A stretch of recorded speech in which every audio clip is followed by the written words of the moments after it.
Hi viewers, আজকে আপনারা দেখছেন আমাদের আনন্দ ঘন মুহূর্তে কীভাবে বাসায় রান্না বান্নার কাজ চলছে।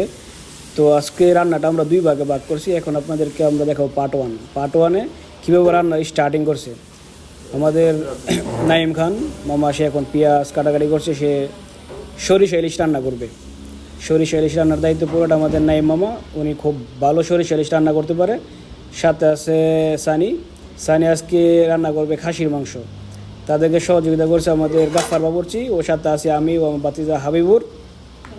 এই যে আপনারা দেখতে পাচ্ছেন সানি খাসির মাংস রান্নার জন্য পুরা ইয়েটা মিক্স করতেছে, সাথে সরিষার তেল ডালে হেল্প করছে বাতিজা হাবিবুর। গাফফার খাসির মাংসটা রেডি করতেছিল। সুন্দর একটি মুহূর্ত রান্না বান্নার কাজ চলছে, আনন্দ কোনো মুহূর্ত আমাদের বাসায়। শখের মিনা ও রাজু, তারাও খুব চিলাপালা করতেছে সাথে হেল্প করার জন্য। দেখেন কি আনন্দ কোনো মুহূর্ত চলছে আমাদের রান্না বান্না রেডি করার কাজ।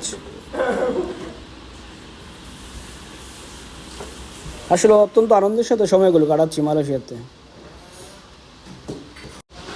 এটা বাজারের বাসা থেকে বাইরের ভিউটা অসাধারণ দেখতে, আসলে মনে হয় না এটা মালয়েশিয়াতে আছি। অনেক সুন্দর একটা ভিউ।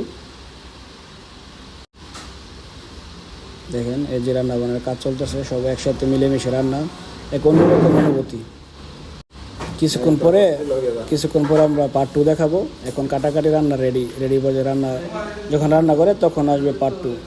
সো দেখতে থাকুন, পাশে থাকুন। ধন্যবাদ।